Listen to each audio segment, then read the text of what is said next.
नमस्कार, न्यूज़ 24 देख रहे हैं आप। मैं हूं आपके साथ डॉक्टर मीना शर्मा। राजस्थान में विधानसभा उपचुनाव की तैयारी दोनों प्रमुख दल राजनीतिक कांग्रेस और बीजेपी ने कर दी है। साथ ही आरएलपी और भारत आदिवासी पार्टी भी मैदान में है और इस चुनाव में उन दोनों की और खास करके तीसरी पार्टी सीपीआईएम भी थोड़ी बहुत भूमिका झुंझुनू की सीट पर निभाती है। कितनी देखना होगा, काफी दिलचस्प। एक तरफ बीजेपी और दूसरी तरफ इंडिया यानी कि कांग्रेस और उसके सहयोगी गठबंधन।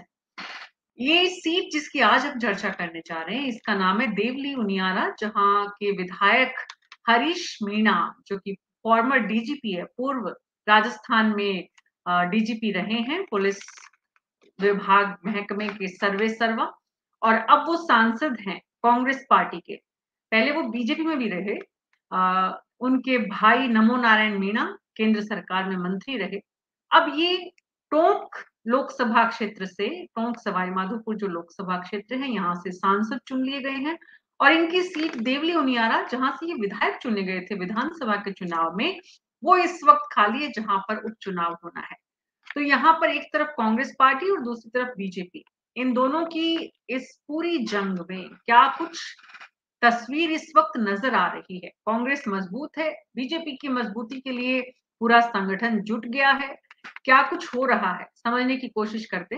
हमारे साथ हितेंद्र शर्मा, बीजेपी के प्रवक्ता, राजकुमार शर्मा, कांग्रेस पार्टी के प्रवक्ता, श्याम सुंदर शर्मा जी, वरिष्ठ पत्रकार, मुनेश अरोड़ा जी, वरिष्ठ पत्रकार, डॉक्टर मुनेश अरोड़ा, राकेश वशिष्ठ जी, वरिष्ठ पत्रकार, और आशीष बागड़ी हमारे साथ जुड़े देवली से। आप सभी का बहुत-बहुत स्वागत है। शुरुआत आशीष जी आपसे करते हैं, क्योंकि आपके हलके का, आपके विधानसभा क्षेत्र का मामला है। बाकी सब लोग अपना ऑडियो बंद कर लेंगे तो हम आशीष जी को ठीक से सुन पाएंगे। आशीष जी, इस वक्त की तस्वीर क्या बता रही है? कांग्रेस और बीजेपी कौन मजबूत है? टेबल पर रखा है। आशीष जी, आप अपना ऑडियो ऑन करिए, बाकी सब लोगों का ऑडियो ऑफ रहेगा। हाँ जी।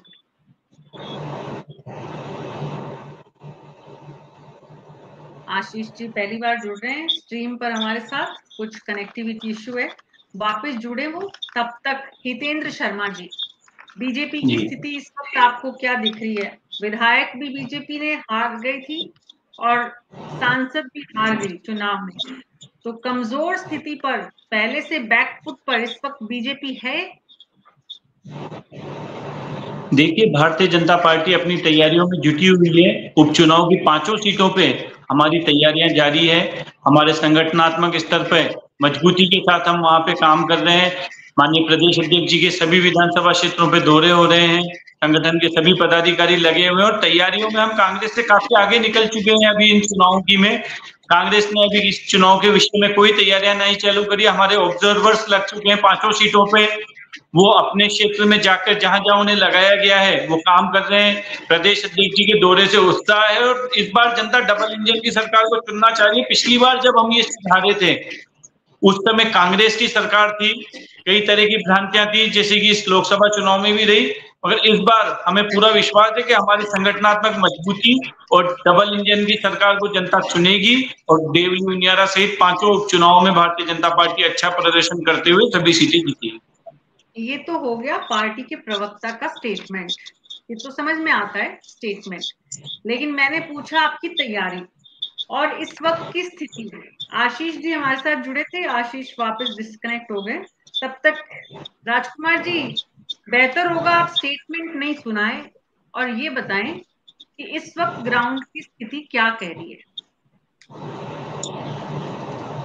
मेरा भी ग्राउंड की स्थिति तो पहले भी कांग्रेस पार्टी 5 उपचुनाव में कांग्रेस के पास 5 के पास जो सीटें हैं और ग्राउंड की स्थिति आप देख रहे हैं, कोई इस्तीफा दे रहा है, किसी से इस्तीफा मांगा जा रहा है, किसी का स्वीकार नहीं हो रहा है। ग्राउंड की स्थिति यह है कि डबल इंजन की सरकार बता रहे हैं, इंजन सुनने में आ रहा है 3-3 4-4 है। तो ग्राउंड की स्थिति है कि कोई बुके खरीद रहा है, कोई दिल्ली जा रहा है। तो ग्राउंड की स्थिति तो बहुत खराब है। राजस्थान की जनता ने 7 महीने हो गए भारतीय जनता पार्टी को बहुत उम्मीदों के साथ वोट दिया था, उम्मीदों के साथ सरकार बनाई थी और ये उम्मीद नहीं थी कि पानी बिजली के लिए त्राही बचेगी, टीआरसीबी में नौटंकियां होगी, मंत्री लोगों का ढोंग करेंगे, भारतीय जनता पार्टी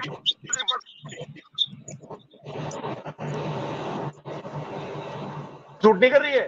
राजस्थान की जनता तो 7 महीने के बाद ही कांग्रेस पार्टी को याद कर रही है। छात्रों के ऊपर लाठियां बरसाई जा रही है। छात्र संघ चुनाव कराओ नहीं कराओ वो अलग सब्जेक्ट है, लाठियां मत बरसाइए। नौजवान है, इन्होंने आपको सत्ता दी है। नौजवानों के साथ जिस तरीके का व्यवहार कर रहे हैं, लॉ एंड ऑर्डर संभाल नहीं रहे। मुख्यमंत्री जी कह रहे थे पहले मैं गृह मंत्रालय दूसरे को दूंगा, अब खुद ने रख लिया। वित्त मंत्री विदेश में घूम रही थी, बजट तैयार हो गया, केवल सिग्नेचर करा गए। तो पूरी की पूरी अरे राजकुमार जी पूरे प्रदेश का परिदृश्य नहीं पूछा मैंने। देवली उनियारा सीट पर इस वक्त आपकी तैयारी, आपका कैंडिडेट, वहां की स्थिति बताइए, वहां की ग्राउंड रिपोर्ट आपकी क्या है इस वक्त? देवली उनियारा सीट पे कांग्रेस पार्टी के पहले विधायक थे और भविष्य में भी जब चुनाव होंगे, आने वाले 5-7 दिन में चुनाव की घोषणा हो जाएगी, निश्चित तौर पे कांग्रेस पार्टी पुणे वहां पर भारतीय जनता पार्टी को शिकस्त देके अपना विधायक चुनेगी। इस बात का मुझे भरोसा है। जी, अब आशीष जी के पास चलते हैं। आप सभी बाकी लोग अपना ऑडियो बंद कर लीजिए। आशीष बागड़ी जी हमारे साथ देवली उनियारा से जुड़े हैं, तो देवली से हैं आप। आशीष जी आप अपना ऑडियो ऑन करिए और इस वक्त वहां पर क्या है, बीजेपी और कांग्रेस की स्थिति, मजबूत कौन है अभी?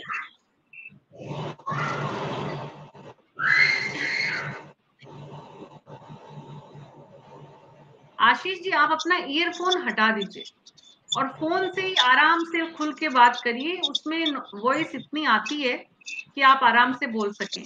अब उसका ऑडियो ऑन कर लीजिए आप आशीष जी, अभी भी आपका ऑडियो ऑफ है।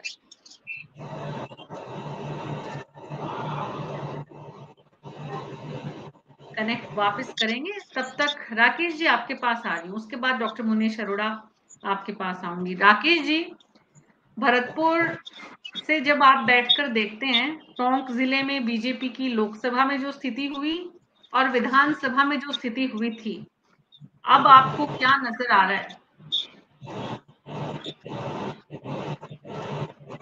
सर ऑडियो ऑन करिए प्लीज।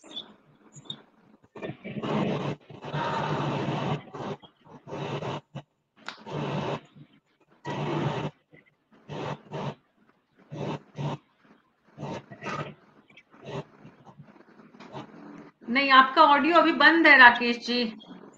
आशीष जी आप अपना ऑडियो ऑन करिए प्लीज।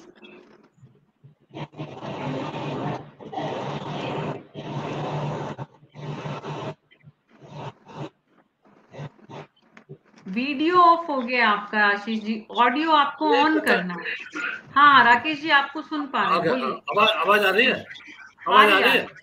हाँ देखिए मीना जी, ये जो उनियारा देवली जो सीट है चुनावों की दृष्टि से बड़ी महत्वपूर्ण रही है पिछले कुछ चुनावों से, और यहाँ जो मुख्य कारक हैं चुनाव के तो जातिगत आधार है, मीणा और गुर्जर। पिछला जो चुनाव लड़े विजय सिंह बैंसला वो भाजपा के टिकट पर चुनाव लड़े, जो बड़े कद्दावर नेता हैं और आपके किरोड़ी लाल बैंसला जी के सुपुत्र। इधर हरीश मीणा जी चुनाव लड़े, और जहाँ जब इन दोनों जातियों के उम्मीदवार अलग अलग खड़े होते हैं तो वहाँ स्थिति पार्टीगत आधार पर कम जातिगत आधार पर ज्यादा हो जाती है। विजय सिंह बैंसला मुझे जहाँ तक ध्यान है शायद 2 बार चुनाव लड़ चुके हैं, एक बार पहले भी लड़ चुके हैं और उसमें उनको सफलता नहीं मिल पाई है।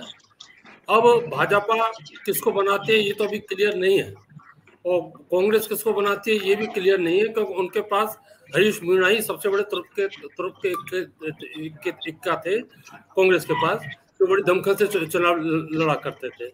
अब चूंकि उपचुनाव में सरकारी मशीनरी पूरी जोर शोर से लगती है, और इसका क्या परिणाम आएगा ये तो चुनावों के नतीजे ही बताएंगे। लेकिन पिछला जो चुनाव भाजपा जो हारी 19,000 समथिंग वोटों से हारी थी, 1 लाख समथिंग हजार वोट इनके कांग्रेस के हरीशचंद्र मीणा जी के थे और बाकी के इनके 85-87 हजार वोट इनके थे। तो इसका मतलब पार्टीगत जातिगत आधार पर संघर्ष तगड़ा है। अब कैंडिडेट कौन को उतर के आते हैं इसके बाद ये पता लग पाएगा कि संघर्ष किस तरह का होगा। लेकिन अब इस चुनाव का तो मैं कहता नहीं, तो भजनलाल जी की पहली परीक्षा है, क्योंकि जब जिस चुनाव होते हैं जो जिसकी सरकार होती है उसका पड़ना थोड़ा भारी होता है, और ज्यादा अगर मार्जिन रहता है तब कोई दिक्कत आती है, क्योंकि सरकार पूरे दमखम के साथ चुनाव लड़ती है, अपने सरकारी तंत्र का भी उपयोग या दुरुपयोग कहीं कुछ भी करती है, करने का प्रयास करती है। अब अभी क्योंकि अभी कैंडिडेट तो घोषित हुए नहीं है, तारीख भी घोषित नहीं हुई है। हाँ, हलचल जरूर घोषित हो गई, हलचल जरूर शुरू हो गई है और चर्चाएं होने लगी हैं, प्रयास कर रहे हैं। अब आगे क्या होगा ये तो अभी कह नहीं सकते, लेकिन संघर्ष बड़ा अब की बार जो बड़ा कांटे का संघर्ष होगा।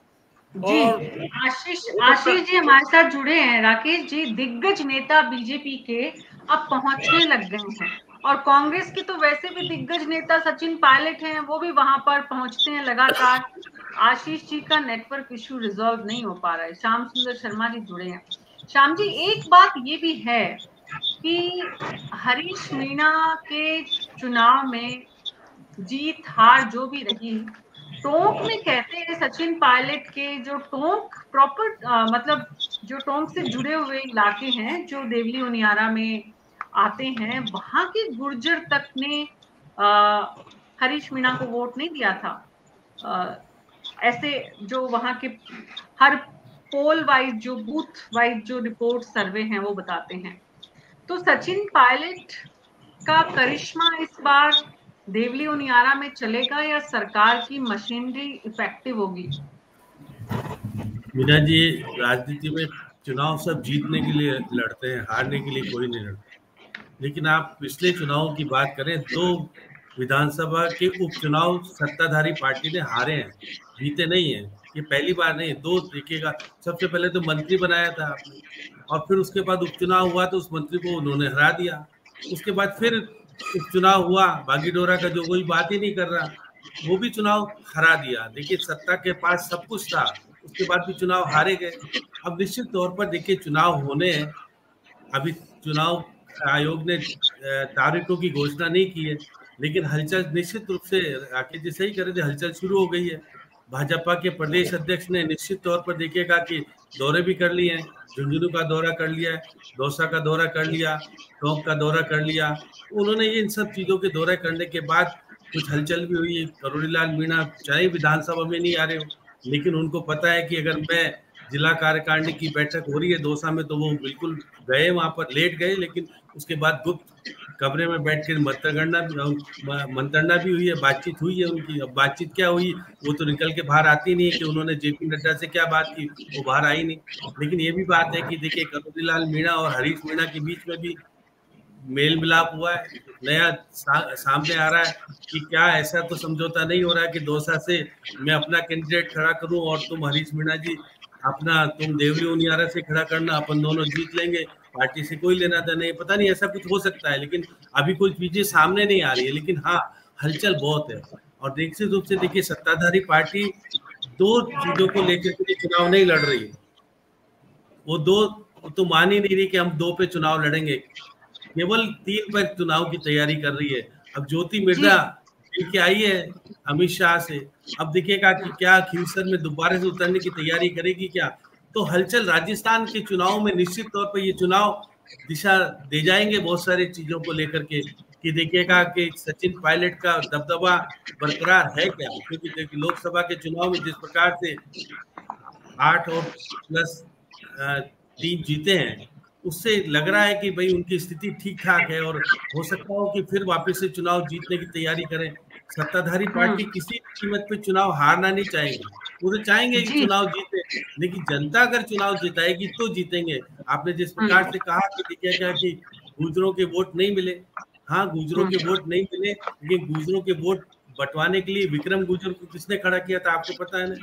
और विक्रम गुर्जर अब कहाँ आ गया है ये भी आपको पता है कि वो तो देखिए क्या बीजेपी में आ गया, वो टिकट भी मांग रहा है। विजय बैसला को दोगे या उसकी बहन सुनीता को दोगे या फिर कोई और नया व्यक्ति लाओगे, या सौम्या गुर्जर जो हमारी महापौर वो भी सपने देख रही है।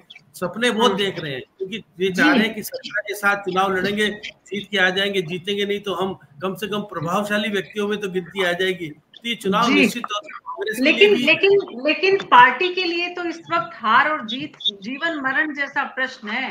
क्योंकि मुख्यमंत्री की कड़ी परीक्षा है और वहीं कांग्रेस पार्टी का इस वक्त जोश और जुनून जो है वो बड़ा है। Doctor Munish Arora, thank you for patience. मैं आपके पास आ रही हूँ, लेकिन उससे पहले आशीष बागड़ी के पास इसलिए क्योंकि वो स्थानीय है, वहां का एक एक फीडबैक जो उनसे मिलेगा। आशीष जी, अपना ऑडियो प्लीज ऑन कर लीजिए। डॉक्टर किरोड़ी लाल मीणा और हरीश मीणा की मुलाकात के क्या मायने हैं, क्या चर्चाएं हो रही है वहां पर? आशीष जी, आपको ऑडियो ऑन करना पड़ेगा आपका।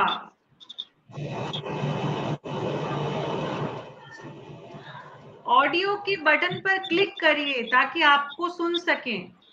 वो ऑडियो की जगह पूरा डिस्कनेक्ट हो जाते हैं। कोई बात नहीं। डॉक्टर मुनीश अरोड़ा, बड़ी बड़ी परीक्षा है टोंक में, क्योंकि एक तरफ डॉक्टर किरोड़ी मीणा है जो जनता से भावनात्मक जुड़ने का प्रयास अपने इस्तीफे की राजनीति से कर रहे हैं, और दूसरी तरफ हरीश मीणा है जो अपने आप में इस इलाके में अपना दबदबा रखते हैं। उनकी भी पुरातन परंपरा, एक तरह से परिवार की विरासत है यहाँ पर। नमो नारायण मीणा, हरीश मीणा, और उसके बाद सचिन पायलट खेमे का होना। तो ऐसे में ये सीट वाकई में बहुत, दोनों राजनीतिक दलों के लिए काफी चैलेंजिंग है। मीना जी, बात तो सही है कि इस समय जो 5 सीटें हैं ना, वो भारतीय जनता पार्टी के लिए काफी चैलेंजिंग है।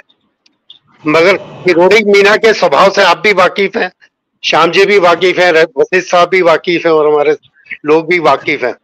जिस तरह से उन्होंने इस्तीफा देके भारतीय जनता पार्टी को पशुपेश में डाल रखा है, और कल जो मुलाकात हुई है हरीश मीणा के साथ सवाई माधोपुर के अंदर, जिसमें ये कहा गया कि हम मिलकर लड़ेंगे, ये जो हम मिलकर लड़ेंगे ना, इसी में सब कुछ गुल छिपा हुआ है। हम मिलकर लड़ेंगे, खाली मिलना होता तो फोन पे भी बातें होती हैं, सब मैसेजेस आते जाते हैं। जनता के बीच में आकर ये कहना हम मिलकर लड़ेंगे, इसके बहुत से मायने हैं। राकेश विशेष साहब हंस पड़े इस बात को लेकर के। भारतीय जनता पार्टी बहुत ज्यादा कोशिश कर रही है। उदयपुर में भी आज मन्ना लाल रावत ने, सांसद ने प्रेस कॉन्फ्रेंस की है। मीणा वहां भी है, मीणा यहाँ भी है, SC ST यहाँ भी है, SC ST वहां भी है। मगर जो उनका टारगेट रहा मन्ना लाल रावत का, बहुत गहरा था। आज उन्होंने वो वाले बातें उठाई सारी जो कि दबी जुबान से चल रही थी। बिलिस्तान का मुद्दा जो हमने पिछली बार डिस्कस किया था, उसको लेकर के बात की आज। वो जो उन्होंने राजकुमार रोत और उसकी पार्टी का जो चलन है और जिस तरह से वो एक्टिविटीज कर रहे हैं, उसको देश विरोधी बताया उन्होंने। और उन्होंने कहा था कि NGO के थ्रू पैसा आ रहा है। वो पैसा पहले तो NGO के थ्रू, गवर्नमेंट के थ्रू आता था, मगर अब दूसरे चैनल से आ रहा है। इसके अलावा उन्होंने ये भी आरोप लगाया कि जो धर्मांतरण है, जिन लोगों ने SC ST से धर्मांतरण कर लिया है, उनको उसका लाभ नहीं मिले। इसके लिए डीलिस्टिंग के लिए जो कार्रवाई है वो भारतीय जनता पार्टी ज्यादा से ज्यादा जल्दी करने की करेगी और कोशिश कर रही है। तो जो आज जो प्रेस कॉन्फ्रेंस हुई है मन्ना लाल रावत की, वो बहुत ही प्रभावी प्रेस कॉन्फ्रेंस और आदिवासी क्षेत्र में एक बहुत बड़ा मैसेज दिया गया। क्योंकि मीणा तो कुनियारा के और मीणा यहाँ के दोनों के बीच में डिस्प्यूट रहा है आरक्षण को लेकर। उन्होंने ट्राइबल के बीच में विदिन 7% का जो आरक्षण की बात भी कही कि उदयपुर ट्राइबल एरिया के जो लोग हैं, मीणा लोग हैं, उनको रिजर्वेशन के अंदर रिजर्वेशन दिया गया TSP क्षेत्र का। तो आज जो हालात आप जिस पे ये चर्चा कर रही हैं वो बहुत इफेक्टिव है। और मेरा ये माना कि किरोड़ी मीणा और जो हरीश मीणा की जो बात हुई है वो सिर्फ एक दोस्ती मुलाकात की बात नहीं थी। जन सुनवाई में साथ बैठे। जन सुनवाई में साथ बैठने का मतलब है कि वो जनता को एक मैसेज देना चाह रहे हैं कि हम साथ हैं। क्योंकि जब भी एक सांसद और एक विधायक वहां पे होते हैं तो उनको पता होता है कि अंदर क्या हो रहा है। ये मैसेज पहले से क्लियर होता है। ऐसा नहीं है कि कोई अलग अलग पार्टी के, कांग्रेस पार्टी के सांसद, बीजेपी के मंत्री बोल रहे हैं हम मिलकर चुनाव लड़ेंगे। हाँ, मिलकर हम साथ हैं, हम साथ हैं।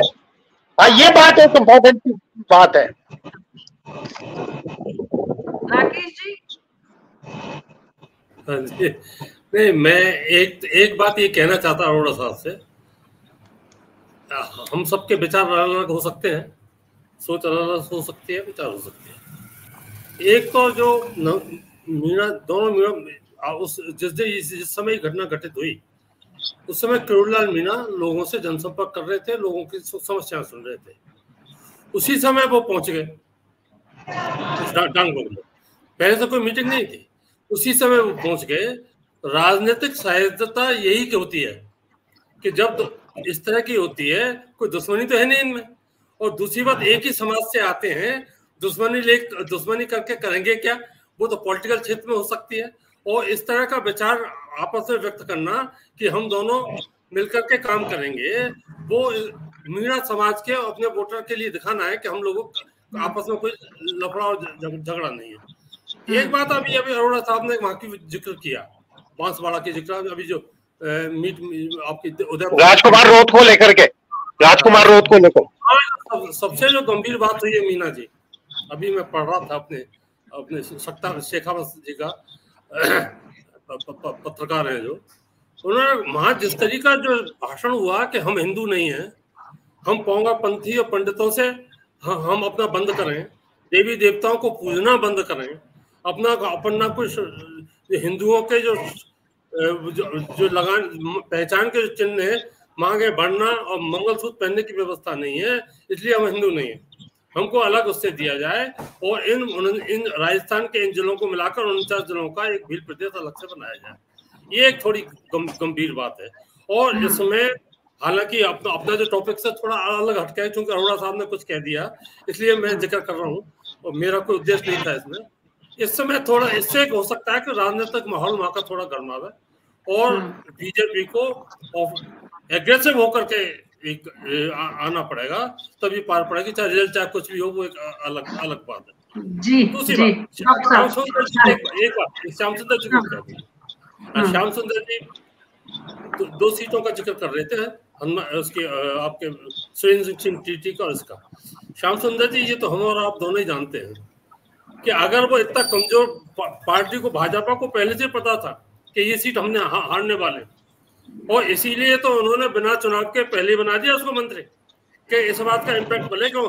वहां के जो इनपुट्स आ रहे थे हमारे पास, वो यही आ रहे थे कि चीज कमजोर है, चुनाव हारेंगे। अगर डेथ भी नहीं हुई होती तो सुरेंद्र सिंह जो टीटी है, इनके खिलाफ बहुत लोगों की नाराजगी थी। इस कारण से वो चुनाव तो हारना ही हारना था। बांसवाड़ा का जो चुनाव हुआ राजकुमार रोत के उसके खाली करने से, तो वो चुनाव भी हारना ही हारना था। इस तरह की महेंद्रजीत मालवीय के खाली हुआ। हाँ, महेंद्र सिंह मालवीय वाला, सॉरी, हाँ, वो पार्टी छोड़ करके आ गए थे। वो चुनाव क्योंकि माहौल इस तरह का था। ये जो 5 सीटों पर जो चुनाव होना है, ये अलग माहौल में चुनाव होगा। मैं यूँ नहीं कह रहा हार तो होगी या जीत होगी, और ये भजनलाल शर्मा की कसौटी के लिए आवश्यक है 5 चीजों को चुनाव होना। उनमें वो कितना इफेक्टिव हो पाते हैं, कितना वो रिजल्ट आउटपुट कर पाते हैं, ये देखने वाली बात है। जी, तो ऐसे में सवाल ये है कि एक तरफ तो डॉक्टर किरोड़ी मीणा है, जो दौसा और टोंक, इन दोनों देवली ओनियारा की जो सीट है, इन दोनों पर अब कम से कम, क्योंकि लोकसभा चुनाव में उनको बहुत ज्यादा जनता से निराशा मिली है, तो ऐसे में उनकी चिंता और उनका इस वक्त पार्टी में अपना वर्चस्व, अपना वजूद वापस स्थापित करने का प्रयास। कल हमने दौसा को लेकर चर्चा की थी हितेंद्र शर्मा जी, तब सवाल ये आया था कि दौसा में अगर मीणा को टिकट मिलती है तो मुरारी मीणा के सामने बीजेपी के लिए रास्ते आसान नहीं है, इसलिए पार्टी किसी एससी के बंदे पर यहाँ पर दांव लगा सकती है और उससे कांग्रेस के पसीने छूट सकते हैं। वहीं दूसरी तरफ एक बात ये भी है कि अभी भी डॉक्टर किरोड़ी मीणा अपने भाई को लेकर थोड़े ज्यादा भावनात्मक है, उनको चुनाव लड़ाना चाहते हैं, उनका राजनीतिक करियर स्थापित करना चाहते हैं। तो यहाँ पर अब दौसा और टोंक दोनों में ही डॉक्टर किरोड़ी मीणा अभी भी डिसाइडिंग फैक्टर में कहीं ना कहीं होंगे। देखिए, डॉक्टर किरोड़ी लाल जी भारतीय जनता पार्टी के वरिष्ठ और सामान्य नेता हैं, और डॉक्टर साहब एक भावनात्मक और बात के धनी आदमी हैं। उन्होंने कार्यकर्ताओं को जोश में लाने के लिए उस समय पे अपने एक बात कही थी कि भाई नहीं जीता पाया तो मैं इस्तीफा दे दूंगा और वो बात के धनी आदमी है, वो अपनी बात पे कायम रहे और उन्होंने मंत्री पद से, कोई सरपंच के पद से इस्तीफा नहीं देता, उन्होंने मंत्री पद से इस्तीफा दिया। डॉक्टर साहब की बात का और उस क्षेत्र में डॉक्टर साहब का अपना एक प्रभाव है, वो भारतीय जनता पार्टी के निष्ठावान व्यक्ति है और पार्टी संगठन जैसा आदेश देगा हमें पूरा विश्वास है डॉक्टर साहब उस हिसाब से काम करेंगे। मगर डॉक्टर साहब बात के बहुत मजबूत और धनी आदमी है, इसी कारण उन्होंने अपनी बात को पूरा करते हुए ये इस्तीफा दिया। जी, सवाल ये राजकुमार शर्मा जी कि डॉक्टर किरोड़ी मीणा के साथ अगर हरीश मीणा इस वक्त चुनाव से पहले खड़े नजर आते हैं, भले ही वो दोनों मिलकर अपने समाज के लिए साथ खड़े होने का संदेश दे रहे हैं, लेकिन अगर समाज के लिए भी साथ खड़े होने का संदेश दे रहे हैं, इसका मतलब जिस कैंडिडेट को ये दोनों मिलकर सहमति देंगे, समाज उसके साथ जाएगा।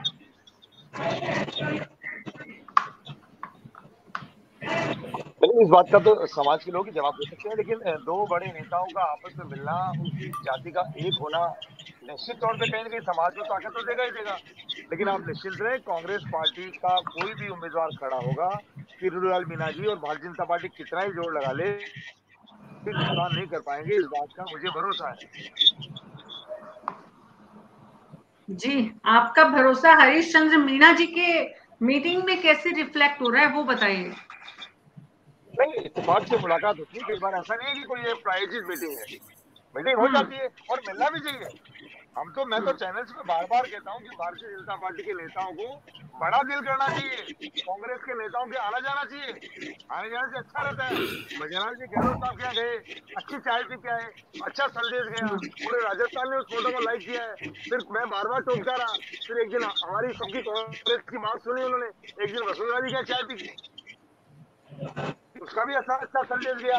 तो मिलना जुलना चलते रहना चाहिए और एमपी और एमएलए दोनों मिलकर के क्षेत्र का विकास करें तो बेहतर होगा। अगर वो एक समाज से आते हैं तो समाज का विकास होता है, तो भी अच्छी बात है।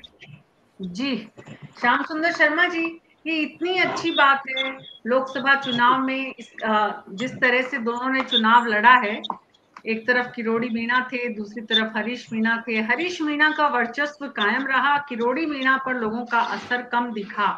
श्याम सुंदर शर्मा जी, दौसा और टोंक की जो सीट है इस बार, क्या ये सीट बीजेपी के लिए जितना बड़ा चैलेंज है, उससे बड़ा चैलेंज डॉक्टर किरोड़ी लाल मीणा के लिए है क्या?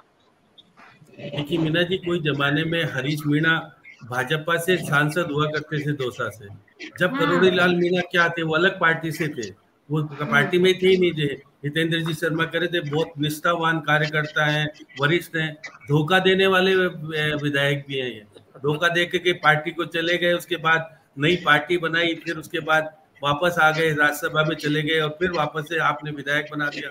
मंत्री बनाने के बाद मंत्री से इस्तीफा देने वाला व्यक्ति पार्टी का हितैषी हो सकता है क्या? अपने व्यक्तिगत स्वार्थों की पूर्ति के लिए अगर इस्तीफा देते फिर क्या कहोगे आप? देखिएगा, हरीश मीणा और किरोड़ी लाल मीणा दोनों आपस में संबंध अच्छे इसलिए है कि वो भी भाजपा के सांसद रह चुके हैं, ये भी रह चुके हैं। अब देखिएगा, वो अब आजकल कांग्रेस में है, ये आजकल बीजेपी में है, तो ये परिवर्तन का दौर तो चलता रहता है। ये पार्टी के प्रति समर्पित नहीं है, जाति के समर्पित और खुद के व्यक्तिगत स्वार्थों के प्रति समर्पित है। दौसा तो देखिए सामान्य सीट है, देवली उनियाला सामान्य सीट है। ऐसी स्थिति में मीणा को जिताएंगे, सामान्य जाति को नहीं जिताएंगे कोई भी। तो ये प्रश्न चिन्ह दोनों ही पार्टी के लिए खड़ा होता है, क्योंकि जीत के लिए हमको सब कुछ करना होता है। राजकुमार शर्मा जी नहीं बोल रहे कि महेश शर्मा जी भी आजकल मेहनत कर रहे हैं, जो आपके देखिए बोर्ड के अध्यक्ष हुआ करते थे वैश्य समाज के, ब्राह्मण समाज के जो थे, वो भी तैयारी कर रहे हैं। अरुण चतुर्वेदी भी तैयारी कर रहे हैं। देखिए दोनों ही पार्टी में ब्राह्मण व्यक्ति चुनाव की तैयारी कर रहा है दौसा से। लेकिन आपके सामने किरोड़ी लाल मीणा कह रहा है मेरा भतीजा तो जीत गया, अब मेरे भाई को भी कोई राजनीति में लाओ, क्योंकि वो भी राजनीति में नहीं है। कांग्रेस वाले अगर देखिएगा, वो अगर कहेंगे कि बीजेपी से नहीं दिया तो हम कांग्रेस वाले तैयार बैठे, हम उनको टिकट दे देंगे, हम अपनी जीत को पक्का करने के लिए कुछ भी कर सकते हैं, जैसे पहले हुआ। इसका मतलब उसको देखिएगा, प्रसादी लाल मीणा तो कह रहे थे कि पार्लियामेंट का चुनाव अगर ब्रजमोहन लड़ लेता तो हम तैयार थे, लेकिन नहीं हुआ। देखिए मुरारी लाल मीणा अपनी पत्नी को या अपनी बेटी को चुनाव लड़ाएंगे, क्या लड़ाएंगे मुझे नहीं पता। अब नरेश मीणा कहाँ से चुनाव लड़ेंगे, यहाँ से लड़ेंगे या आपके सामने देवरी उनियारा से लड़ेंगे? पेचीदगी की स्थितियां बहुत ज्यादा है।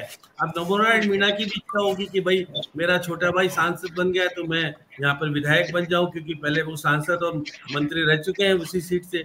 तो ऐसी स्थिति में पशुपेश की स्थिति बहुत ज्यादा है। और पशुपेश आज देखिएगा जिस प्रकार से मानगढ़ में आदिवासी इकट्ठा हुआ है, ये बहुत बड़े चैलेंजिंग स्थिति है कि 84 में बीजेपी जीतेगी नहीं जीतेगी कुछ पता नहीं, क्योंकि वहां बीजेपी का अस्तित्व तो अच्छा नहीं है। और वहां भील समाज की, भील प्रदेश की मांग उठना दोनों पार्टियों के लिए चिंता का विषय है। देखिएगा कि कौन जीतेगा कौन हारेगा अलग बात है। यदि राजस्थान के टुकड़े करने की बात अगर आ जाएगी और जाति विशेष के आधार पर निर्णय होगा तो निश्चित रूप से दोनों पार्टी के लिए चिंता का विषय है।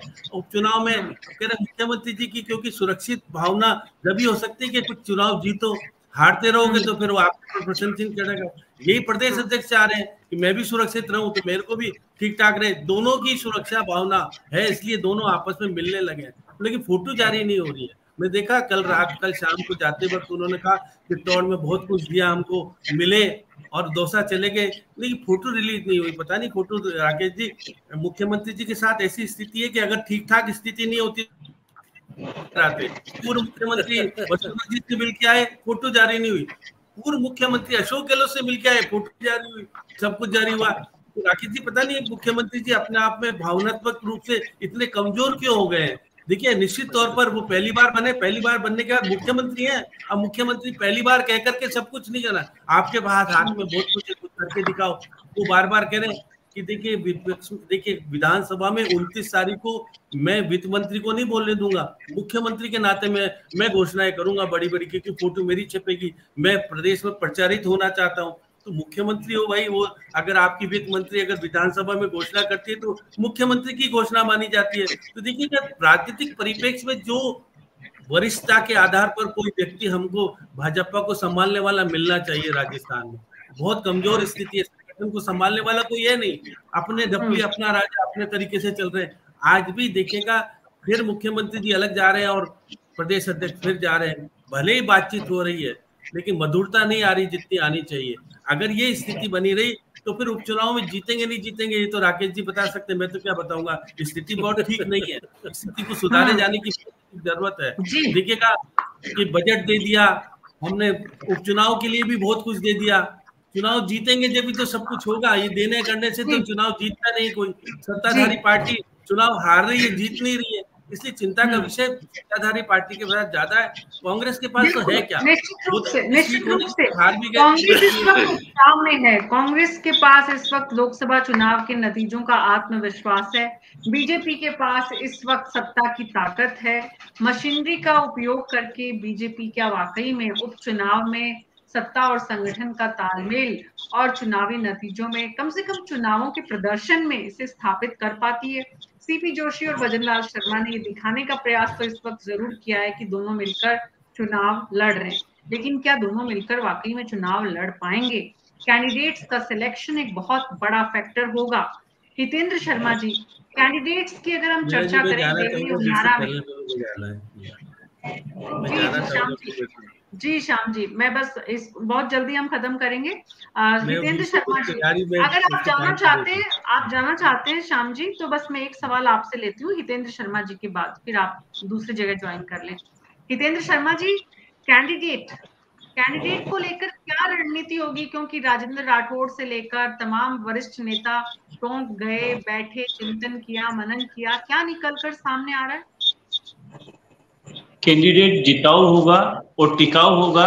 सबसे बड़ी प्राथमिकता कैंडिडेट की यही है। जो वहाँ के स्थानीय कार्यकर्ता, हमारे स्थानीय पदाधिकारी, वहां से नीचे से जो नाम निकल के आएगा और पार्लियामेंट्री बोर्ड उस पर मंथन करके कैंडिडेट तय करेगा। जिस चुनाव घोषित होंगे उस समय कैंडिडेट भी घोषित होगा।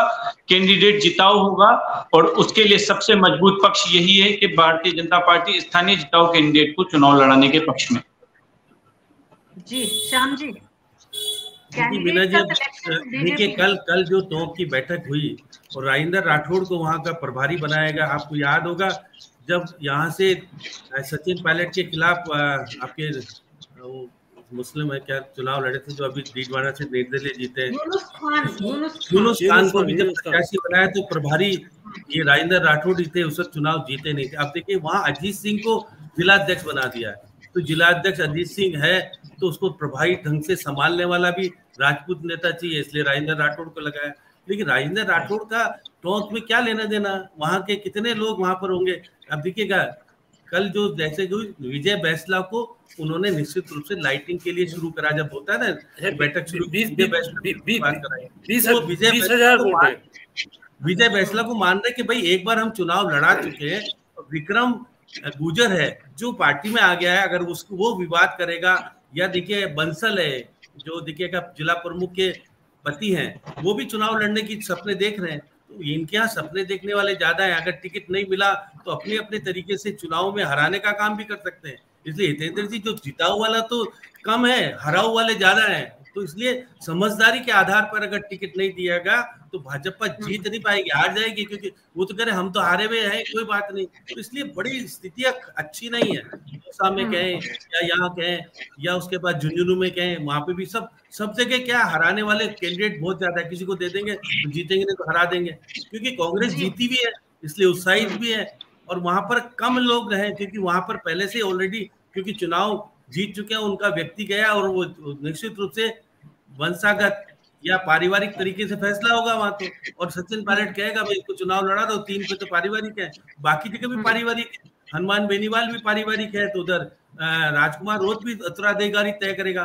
तो देखिए इंडिया गठबंधन वाले तो पारिवारिक तरीके से चुनाव लड़ेंगे, बीजेपी किस तरह से चुनाव लड़ेंगे, पैसे के आधार पर चुनाव लड़ेंगे या प्रभाव के आधार पर चुनाव लड़ेंगे, जिस प्रकार से आरोप लग रहे हैं कि भादरा में क्या हुआ, बाकी जगह क्या हुआ, छुट्टी लेके भेज देते हो, तो यहाँ विधानसभा के चुनाव में तो छुट्टी लेके भेजी नहीं जाएगी। तो प्रशासनिक स्तर से चुनाव जीत नहीं सकते हो, कार्यकर्ता के आधार पर चुनाव जीत सकते हो, लेकिन कार्यकर्ता आपके पक्ष में नहीं है, निराश हताश इसलिए कुछ दे नहीं रहे हो कार्यकर्ताओं को। आप तो मुख्यमंत्री बन गए, बाकी मुख्यमंत्री बन गए, लेकिन उनको तो केवल टालम टाल किया जा रहा है, कुछ नहीं दिया जा रहा। तो इसलिए भाजपा को निश्चित तौर पर इसमें ध्यान देते हुए चुनाव से पहले कुछ देना चाहिए कार्यकर्ताओं को, क्योंकि 30,000 35,000 कार्यकर्ता जो पद पर आ सकते हैं बिना कुछ किए हुए, तो संगठन मजबूत, केवल कहने से संगठन मजबूत नहीं होता, उनको हिस्सेदारी देनी पड़ेगी, विकेंद्रीकरण नीचे ले जाना पड़ेगा तो फायदा होगा। इसलिए मुख्यमंत्री जी को सलाह यही है कि आप संगठन के बीच जाकर के रात सोइए, जाके मिलिए करिए, जाके मजबूत करने की स्थिति करेंगे तो चुनाव जीत सकते हैं। 2 दिन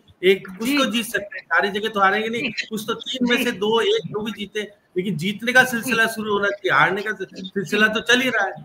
इस वक्त बीजेपी के पास इन विधानसभाओं में से एक भी सीट नहीं है, इसलिए बीजेपी एक भी निकाल लेती है तो भी बीजेपी के लिए स्थिति है, और अगर नहीं निकालती है तो डॉक्टर मुनेश अरोड़ा, सीपी जोशी और भजन लाल शर्मा क्या इस दलील के साथ बच सकते हैं कि यहाँ तो हम ताकत लगा सकते थे, बाकी चीजें हमारे हाथ में नहीं थी। मीना जी, राम जी भाई साहब इतनी बड़ी अमरती बना के गए हैं कि अब कहाँ से शुरू करें, उन्होंने सारी चीजों को लपेट दिया। श्याम जी भाई साहब की जो बातें हैं उसमें सारा सार छुपा हुआ है। उसमें यह है कि भारतीय जनता पार्टी के सामने स्थितियां अच्छी नहीं है, और उसमें सबसे ज्यादा जो तलवार लटकी हुई है भजन लाल और सीपी जोशी पे लटकी हुई है, क्योंकि दोनों एक ब्राह्मण चेहरे हैं, और उसके साथ साथ पार्टी को जो रिक्वायर्ड है वो पूरी तरह से मिल नहीं रहा। पार्टी जीत चाहती है, और पार्टी को जीत देने के लिए कार्यकर्ताओं का एक्टिव होना बहुत जरूरी है। जहां तक राकेश भाई साहब ने बात की थी, वो दोनों मिले, अच्छा है, मिलना चाहिए। राकेश जी भाई साहब, ये बात मैं भी जानता हूं कि दोनों मिलते हैं, मिलना अच्छा होता है, मगर सार्वजनिक रूप से इस तरह के अचानक मिलना, उसमें बहुत से मैसेज होते हैं पॉलिटिकल, ऐसा नहीं होता। उसके अंदर एक ऐसा नहीं था कि दोनों को पता नहीं था कि कौन कहां पे है, ऐसा नहीं है कि दोनों को यह पता नहीं था कि कौन कहां पे है, दोनों को पता था, उसके बाद भी मुलाकात हुई। और दूसरा राकेश भाई साहब, एक चीज और बता दूं आपको, आपने हिंदुत्व की बात की, आज जो हिंदू के लिए आदिवासी के लिए ये बिल्कुल सही है राकेश जी भाई साहब, आज ये बात उठी है, मल्लालाल रावत जी ने इस बात को बहुत जोर शोर से कहा है कि आदिवासी हिंदू है।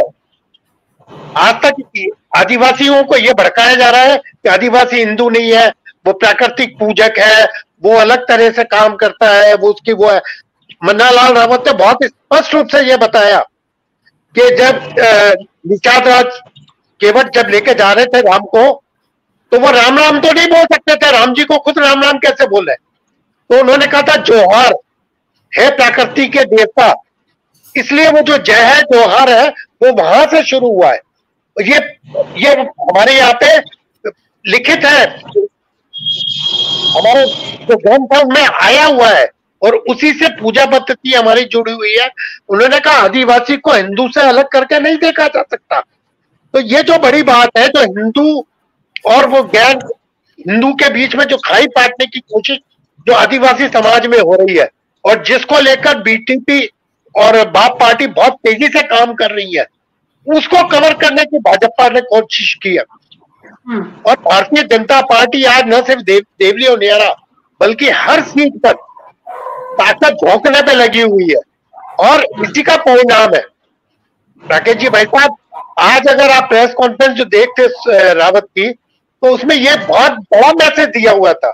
जितनी मांग उठ रही थी इधर से बिलिस्तान की भी बात कह के गए अभी श्याम जी भाई साहब, ये बिलिस्तान को लेकर मानगढ़ धाम, उन्होंने मानगढ़ धाम के जो गोविंदपुर है उन तक की बात को बताया। तो जो मन्नालाल रावत है उन्होंने ये स्पष्ट मैसेज दे दिया कि भारतीय जनता पार्टी पूरी तरह से आदिवासी समाज के साथ है और जो 110 से 115 लोग हैं जो कि बीटीपी बात के साथ जुड़े हुए हैं और जो अपनी तरफ से कहीं से भी दल लेकर समाज को बांटने की कोशिश कर रहे हैं या बिलिस्तान को करने की बात कर रहे हैं या डीलिस्टिंग को नहीं होने देने की बात कर रहे हैं, उनका पूरा मुकाबला भारतीय जनता पार्टी करेगी। सीट जीतेगी नहीं जीतेगी वो एक अलग चीज है जी। इसी तरह देवली उनियारा को लेकर के या अन्य सीटों को लेकर जो बातें हो रही है, भारतीय जनता पार्टी अपनी छवि सुधारने में लगी हुई है। श्याम जी भाई साहब जाते जाते कहे कि भजन लाल को आकर कार्यकर्ताओं के बीच में बैठना चाहिए, ये बिल्कुल सच है, खाली बैठना नहीं चाहिए। पिछली बार मैंने भी कहा था कि उनको जो जहाँ पोस्टें हैं जहां दी जा सकती है कार्यकर्ताओं को कार्य करने के लिए, उनको वो पोस्टें दी जानी चाहिए, दी जानी चाहिए जी। और हितेंद्र शर्मा जी बैठे हुए हैं, डॉक्टर मुन्नेश अरोड़ा, क्योंकि ये जो देवली उनियारा वाला इलाका है वो उनसे भी जुड़ा हुआ है, यहाँ पर हाड़ौती का एक तरह से हिस्सा है। तो ऐसे में इस इलाके में निश्चित रूप से भजनलाल शर्मा और जो ओम बिड़ला है, इन दोनों की भी अपनी एक ट्यूनिंग और अंडरस्टैंडिंग है। तो कैंडिडेट के सिलेक्शन में सीपी जोशी, ओम बिड़ला और भजनलाल शर्मा अगर संगठन की सुन के, कार्यकर्ताओं की सुन के वाकई में जिताऊ कैंडिडेट को उतारते हैं तो संभावनाएं बीजेपी के लिए जागती है। वो भी तब, बिल्कुल ठीक है, वो भी तब भी यहाँ पर अपनी ताकत एक बार फिर से, जिसको बोलते हैं ना कि रिचार्ज करते हैं, जो जिस तरह से वो कार्यकर्ताओं को रिचार्ज करने के प्रयास कर रहे हैं, एक बार फिर से अपने साथ लामबंद करने की, जुटाने की कोशिशों में जुटे हुए हैं। हितेंद्र शर्मा जी, कैंडिडेट जो संभावित आपको दिखते हैं, समझ में आ रहे हैं कौन कौन हो सकता है? आवाज नहीं है, आवाज कौन कौन कैंडिडेट हो सकते हैं, कुछ तस्वीर नजर आ रही है आपको? देखिए, भारतीय जनता पार्टी में कई लोग टिकट की दावेदारी कर रहे हैं। टिकट की दावेदारी करना प्रत्येक कार्यकर्ता का अधिकार है, इसमें कोई बुरी बात नहीं है। जिसको टिकट पार्टी और पार्लियामेंट्री बोर्ड तय करेगा, उस सबके साथ मिलकर उसको जिताने के लिए हम सभी कार्यकर्ता काम करेंगे। मैं इस डिबेट में एक बात बार बार आ रही है कि कांग्रेस के कार्यकर्ताओं का उत्साह बहुत बढ़ा हुआ है, कांग्रेस जीत गई। मेरे को इस चुनाव में जीत का क्राइटेरिया समझ में नहीं आया। हम लगभग कांग्रेस से प्रदेश में भी दुगनी सीटें लेके आए हैं, देश में भी 2.5 गुना सीटें लेके आए हैं, उसके बाद भी कांग्रेस के कार्यकर्ता उत्साहित है और हम सरकार में होके निराश हैं। ये बड़ी अजीब तरह की एक चर्चा देश में चल रही है। ये किसने बोला हितेंद्र शर्मा जी कि निराश है? ये तो किसने अभी श्याम जी भाई साहब भी यही बात बोल रहे थे कि भाई कांग्रेस के कार्यकर्ता बहुत उत्साहित है, भारतीय जनता पार्टी का कार्यकर्ता हतोत्साहित है। हम लोग दुगनी सीट लाके तो हतोत्साहित है और वो आधी सीट लाके उत्साहित है। नहीं हितेंद्र जी, आपने ठीक से सुना नहीं। ये किसी ने भी नहीं बोला कि बीजेपी का कार्यकर्ता हतोत्साहित है। ये बोला कि कांग्रेस में जोश है। इस वक्त लोकसभा चुनाव के नतीजों ने निश्चित रूप से कांग्रेस पार्टी में जोश भरा है। जो 0 पे थे वो 11 पे आ गए, लेकिन बीजेपी में निश्चित रूप से जोश 10 गुना होना चाहिए। सत्ता है दोनों जगह आपके पास, इसलिए मशीनरी भी है और संगठन भी है। आपको उसका फायदा उठाना चाहिए, जरूर उठाना चाहिए। अब आप उठा पाएंगे कि नहीं उठा पाएंगे, सवाल तो ये है, मुद्दा ये है। और उसमें राजकुमार शर्मा जी और उनकी पार्टी कितनी आपके लिए चुनौती बनते हैं, सवाल ये है। इसका जवाब अब राजकुमार जी देंगे। उनके पास भी अभी कैंडिडेट्स को लेकर मंथन चिंतन चल रहा है। लेकिन राजकुमार जी, गुर्जर है तो वहां पर माली भी हैं देवली उनियारा में, अशोक गहलोत जी भी इसमें बड़ा फैक्टर होंगे। अशोक गहलोत साहब तो कांग्रेस पार्टी के पूर्व मुख्यमंत्री हैं, राजस्थान के वरिष्ठ नेता हैं, तो उनका तो राजस्थान की 200 सीटों पर प्रभाव रहता है। उनका अनुभव तो मिलेगा ही मिलेगा पार्टी को। और निश्चित तौर पे गहलोत साहब की भी अनुशंसा होगी, जिसको भी टिकट मिलेगा। पायलट साहब की भी अनुशंसा होगी, टोटा जी की, जूली साहब की भी होगी। और जो स्थानीय पहले वहाँ जो एमएलए रहे हुए हैं, जो सांसद बन गए हैं, चाहे मुरारीलाल मीणा जी हो, चाहे हरीश मीणा जी हो, उनकी भी अनुशंसा रहेगी। और सबकी कंसेंसस एक करके उम्मीदवार घोषित किया जाएगा। लेकिन इतना जरूर है कि भारतीय जनता पार्टी तो उम्मीदवार आराम से चुनाव हराएंगे। भारतीय जनता पार्टी का 25 का नारा भी उन्हीं तमाम कार्यकर्ताओं ने तोड़ा था। 400 पार का नारा भी हम ही कांग्रेस के कार्यकर्ताओं ने तोड़ा था। और भारतीय जनता पार्टी बार बार जो कह रही है कि कांग्रेस पार्टी हार करके भी उत्साहित है, मैं कह रहा हूँ कि हमने तो भारतीय जनता पार्टी का नारा भूल गई। भारतीय जनता पार्टी कांग्रेस मुक्त भारत करेंगे। ये कांग्रेस पार्टी के कार्यकर्ता थे जो छटक करके भारतीय जनता पार्टी में गए, जो भारतीय जनता पार्टी में जान आ गई। कांग्रेस मुक्त भारत करने वाली भारतीय जनता पार्टी आज खुद अपना स्थान तय कर रही है। आप बार मत बुलवाइए। अयोध्या देखिए, तमाम तरह की जो धार्मिक जी भारतीय जनता पार्टी लगातार हारती आ रही है। और हम तो यही देखना होगा, यही देखना होगा राजकुमार जी, हितेंद्र जी। जी डॉक्टर मुनेश अरोड़ा बोले। मीना जी, एक चीज की पूरी बहस में बात रह गई कि किरोड़ी मीना को लेकर के बार बार ये मैसेज आ रहा था, या अखबारों में खबर छपी थी कि 10 दिन बाद उनको दिल्ली बुलाया जाएगा। वो खबर चल रही है ना कि जब तक इस्तीफा दिया है कि उनको दिल्ली बुलाया जाएगा, उसके बाद वो अपनी आगे में रणनीति। और कल भी ये बात निकल के आई कि वो इंतजार कर रहे हैं दिल्ली उनको बुलाया जाएगा। इसके क्या मायने, क्या दिल्ली में क्यों बुलाया जाएगा और दिल्ली से आकर उसके बाद के आगे की क्या रणनीति होगी?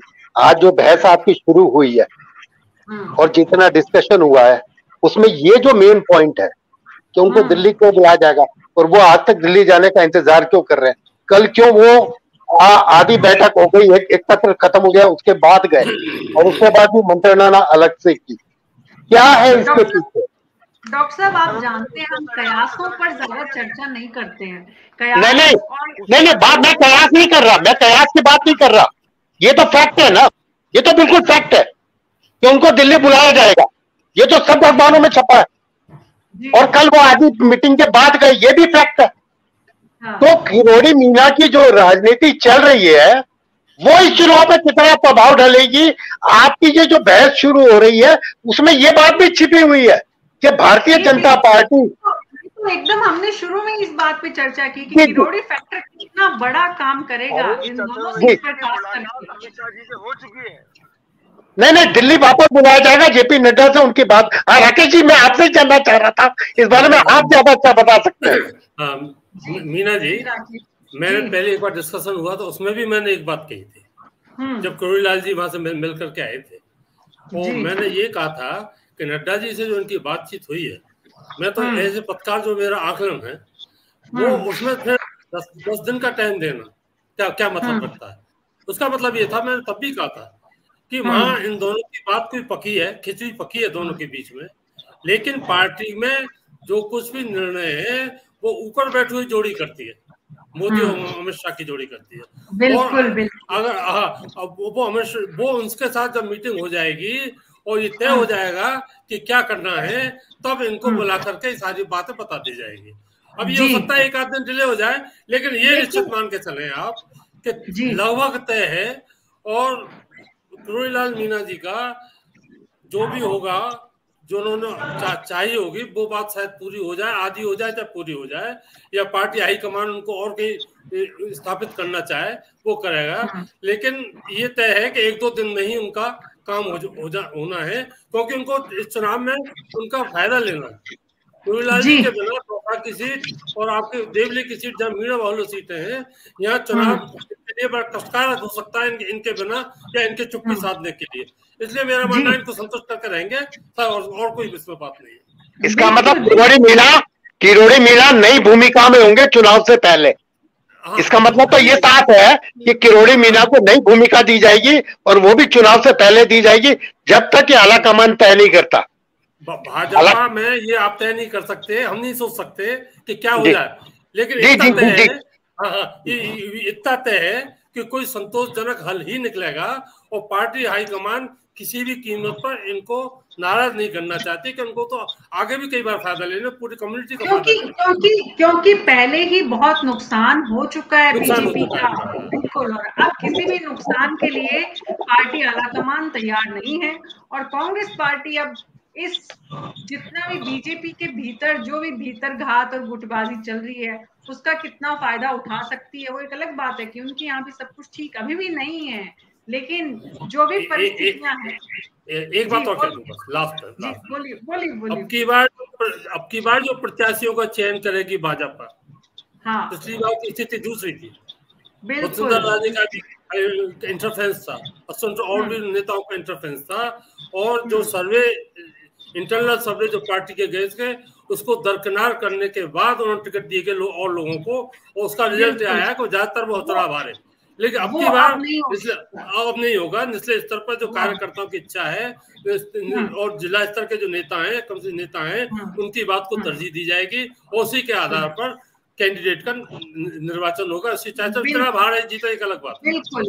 बिल्कुल यही इंपॉर्टेंट बात है और उम्मीद करते हैं कि कैंडिडेट का सिलेक्शन जब बीजेपी और कांग्रेस दोनों में ही होगा तो इस आधार पर ही होगा कि कौन काबिल है, कौन योग्य है, कौन लोगों की आवाज बन सकता है और उसके आधार पर कौन जिताऊ कैंडिडेट हो सकता है। बहुत बहुत शुक्रिया आप सबका इस चर्चा में शामिल होने के लिए। न्यूज़ 24 पर आज हमने टोंक की देवली उनियारा विधानसभा सीट पर चर्चा कर समझने की कोशिश की कि वहां के समीकरण इस वक्त क्या कह रहे हैं और दोनों प्रमुख दल इस जंग में कहां अपने आप को पाते हैं। लगातार आप हमारे साथ उपचुनाव से पहले विधानसभा की उन सभी सीट का विश्लेषण देखेंगे। कल हम चर्चा करेंगे अगली सीट की। आज मेरे साथ इतना ही। नमस्कार।